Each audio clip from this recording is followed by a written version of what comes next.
Ward number 13 Islampura, ये मालेगांव का दिल माना जाता है और यहाँ पर हमेशा से ये बोला जाता रहा कि यहाँ से अच्छे उम्मीदवार चुनकर जाते हैं।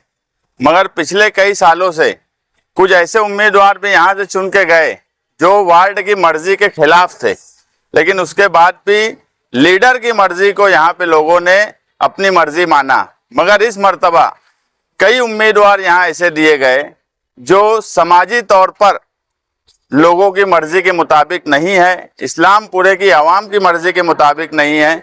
और जिस तरह से हमें यहाँ रिस्पांस मिल रहा है, ये उम्मीद, सच बात यह है कि इलेक्शन से पहले हमें भी नहीं थी कि वार्ड नंबर 13 इस्लामपुरे से इस तरह का माहौल और इस तरह की उम्मीद हमें रहेंगी। मगर जब हमने हमारे उम्मीदवार दिए और इमाम ने उनके उम्मीदवार दिए और लोगों ने मुआवजा किया, तो ये हो गया कि यहाँ पर मुकाबला हो जाने वाला है। और उम्मीदवार में अहमद अय्यूबी सर, मुजाहिद पापा और जो 2 ख्वातीन उम्मीदवार हैं, उन लोगों के मुआवजा किया जा रहा है और इमाम के उम्मीदवार का मुआवजा किया जा रहा है। इतवार के दिन निसात रोड बीड़ी वाले ऑफिस के पास एक जलसा होने वाला है और उस जलसे में हम बताएंगे कल जो इल्जामात मौजूदा एमएलए ने लगाए कि मैं इस्लामपुरा वार्ड छोड़कर वहां लड़ा, उसका भी जवाब देंगे। बार बार एग्रीमेंट की बात बोलना और ये बात बोलना कि 2 सीट हमने उनको दी थी। सच बात यह है कि इसी इस्लामपुरे के अजीज मुकादम जो उनके पार्लियामेंट्री बोर्ड 2017 में थे, हमको कोई सीट मौजूदा एमएलए ने अलग से नहीं दी थी। नया पूरा जो 4 का पैनल बना, वहां से बुलंद इकबाल और बायो खाला 2 सीट जनता दल की ऑलरेडी थी। और आप लोगों को भी पता है कि कोई भी गठबंधन, वो मुल्की सतह का हो, लोकल हो या रियासती सतह का हो, सिटिंग सीट जिसकी होती है उसे दी जाती है। तो हमारी नया पूरे में 2 सिटिंग सीट थी, उनकी वहां पर कुछ मसले मसाइल चल रहे थे। तो अजीज मुकादम साहब ने बोला कि एक सीट तुम्हारी जो 2 नया पूरे में है, एक सीट इस्लामपुरे में मैं बोलता हूं तुम ले लो और एक सीट वहां की छोड़ दो। इसलिए हमको वहां पर सीट दी गई। मैं खुद कभी उम्मीदवारी नहीं किया। बुलंद इकबाल के इंतकाल के बाद मुझे पार्टी के लोगों ने बोला कि मैं उम्मीदवारी करूं, तो मैंने उम्मीदवारी की। जब तक बुलंद इकबाल रहे, मैं सियासत में एक्टिव इलेक्शन लड़ने की तरफ मैं कभी नहीं गया। लेकिन ये बुलंद के इंतकाल के बाद यहाँ पर फैसला हुआ। दूसरी बात, मेरा छोटा भाई मुजाहिद पापा, इस्लामपुरे की ख्वातीन खास तौर से उनकी मर्जी ये थी कि मुजाहिद पापा को यहाँ से इलेक्शन लड़ाया जाए। वो ऐसा लड़का है जिसने सुबह 6 बजे से 7 बजे आकर इस्लामपुरे में साफ सफाई का निजाम हो, लोगों की पावर बिल का मसला हो, लोगों की लाइट का मसला हो, ये सारे मसले वो अकेला हल किया।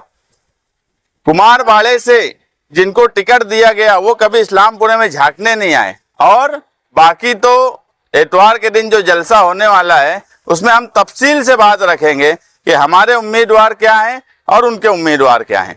बार बार आपने ये बात कही है कि हमारे उम्मीदवार क्या है, तो आप बता सकते हैं कि आपके उम्मीदवार में अच्छाई क्या है, उनके उम्मीदवार में बुराई क्या है? हमारे उम्मीदवार में अहमद अय्यूबी सर हैं, रिटायर हेडमास्टर है, पूरा शहर जानता है, इस्लामपुरे में पैदा हुए, यहाँ उनका खानदान है।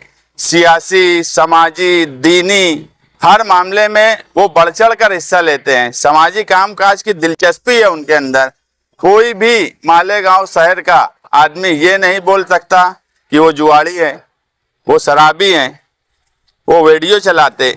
हाँ, इस्लामपुरे में इतना तो हुआ कि इस्लामपुरे की तरक्की कभी नहीं हुई। जिस तरह के मेंबर यहाँ कई बार दिए गए, वीडियो जो पटरी में चलती थी वो आरसीसी में चलने लगी, ये हुआ, ये मुआवजा है।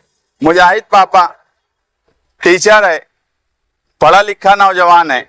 उसके बाद जो है समाजी कामकाज जिस तरह से काम करता है, मुझे भी उम्मीद नहीं थी कि उसको ऐसा रिस्पांस इस्लामपुरे में मिलेगा, ये सच बात है।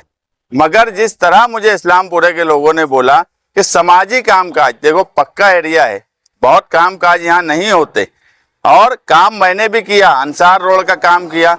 जो रोड छूटी है वो रोड माने सेठ से आप लोग पूछ सकते हो। माने सेठ की अतिक्रमण की और इस्लामपुरे वालों की लड़ाई की वजह से वो रोड उन्होंने नहीं बनने दी। मैंने अशोक स्तंभ बनाया जिसका चर्चा पूरे शहर में क्या रियासत भर में हुआ, और ऐसी जगह बनाया शहीदों की यादगार के पास कि आज भी लोग देखते हैं। कई रोड बनाई, 14 नंबर स्कूल के पास से एक ऐसी रोड बनाई जिससे आज ट्रैफिक का मसला होगा, लोग देखने आते हैं। आज रील का दौर है, रोज लोग रील बनाने आते हैं। मुझे बताओ कि मेरे अलावा 3 जो मेंबरान थे मेरे सामने, जो मौजूदा एमएलए के साथ हैं, उनका मुझे इस्लामपुरा वार्ड नंबर 13 में कोई मौलाना मुफ्ती मोहम्मद इस्माइल कासमी साहब एक काम बताए कि ये मेरे मेंबर ने ये काम करके दिया है। कोई काम उन्होंने नहीं किया, साफ सफाई नहीं की।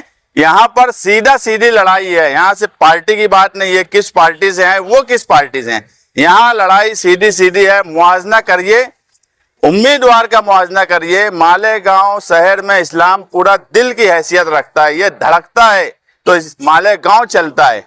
इसके धड़कने से मालेगांव समझा जाता है। यहाँ की ख्वातीन पढ़ी लिखी, यहाँ के मर्द पढ़े लिखे, यहाँ के नौजवान सूझबूझ रखने वाले, सियासी समाजी सूझबूझ रखने वाला नौजवान जो हमेशा से अच्छे फैसले की तरफ जाना चाहता है, लेकिन इन पर किसी को भी थोप देना, अपनी मर्जी से थोप देना और ये समझना कि ये मेरे अंधभक्त हैं, तो ये अंधभक्ति इंशाअल्लाह 16 जनवरी को खत्म हो जाएंगी।